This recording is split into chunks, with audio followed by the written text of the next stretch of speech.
Благодарам, заменик председателе. Почитуван македонски народе, почитувани пратеници, почитувани медиуми и членови на владата на Република Македонија. Денес за прв пат ќе го искористам моето право на поставување усмени пратенички прашања, кои ќе ги насочам до премиерот, министерот за земјоделство, шумарство и водостопанство и до министерот за животна средина, а кои секако потекнуваат од Охриѓани и нивните проблеми кои никако да се решат.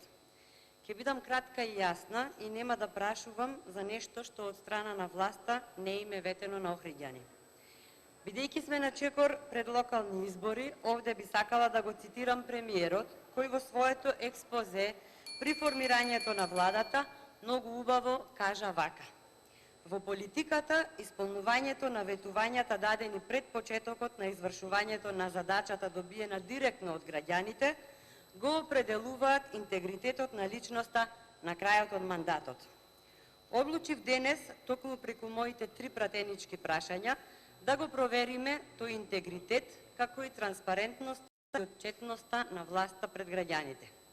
Кога сме кај отчетноста пред граѓаните, ќе ве насочам, премиере, вашата министерка Царовска, да ви раскаже како и зошто од Божем граѓанската трибина буквално брутално беше избркана граѓанска активистка, која само сакаше да слушне што зборувате, затоа што нели, како што кажавте, цитирам, мора да внимаваме што кажуваме пред граѓаните, затоа што граѓаните паметат.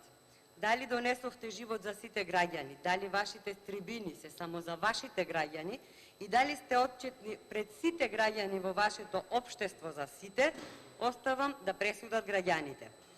Затоа што граѓаните паметат, моето прво прашање се однесува на проблемите со водоснабдувањето со кои се соочуваат жителите на Охрид. Освен честите прекини на водата, освен што фекалии секојдневно ни се излеваат во Охридското езеро, кое според вашите зборови, а со кои сите се согласуваме, ни е најголемо државно богатство, сакам да ја информирам македонската јавност дека Охрид како туристички центар константно се соочува со недоволен капацитет на вода од една страна и со неквалитетна вода од друга страна.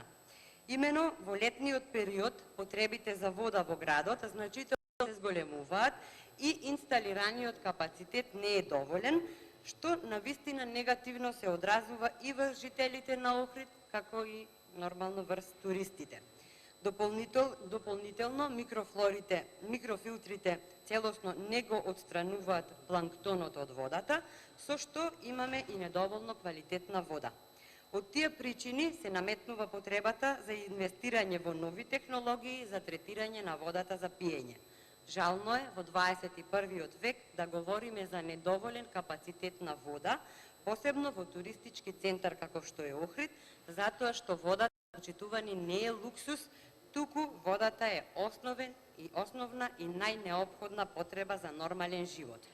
Од тука моето конкретно прашање е кога планирате да започнете да ги спроведувате ветените нови решенија за водоснабдување во Охрид. Второто прашање до почитаниот министер за земјоделие, шумарство и водостопанство се однесува на ветеното отварање на откупно-дистрибутивен центар за земјоделски производи. Во поглед на ова прашање сакам да истакнам дека Охрид има реална потреба од барем еден откупно-дистрибутивен центар со цел преку организираниот откуп и дистрибуција на земјоделски производи да се зголеми обемот на производство и да се подобри квалитетот на земјоделските производи кои се произведуваат во нашето поднебје. Моето конкретно прашање е кога охриѓани да очекуваат изградба на откупно-дистрибутивен центар за земјоделски производи.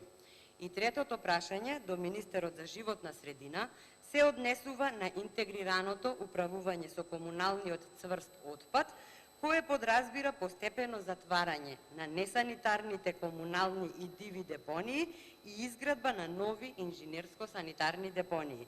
Прашањето е кога и дали воопшто охриѓани ќе добијат фабрика за отпад. За јавноста уште еднаш ќе потсетам дека ова се проекти кои на охриѓани им беа ветени со програмата за живот за сите во Охрид од 2017 година. Сега е моментот, моите почитувани охриѓани, да слушнат колку од ветеното е остварено и сега е моментот, како што кажа и премиерот, сите заедно да го оцениме легитимитетот кој што граѓаните им го дадоа на градоначалниците на почетокот од мандатот. Ви благодарам. Благодарам. Пратеничката Лидија Петковска постави 3 пратенички прашања. Одговор на првото пратеничко прашање ќе даде председателот на владата.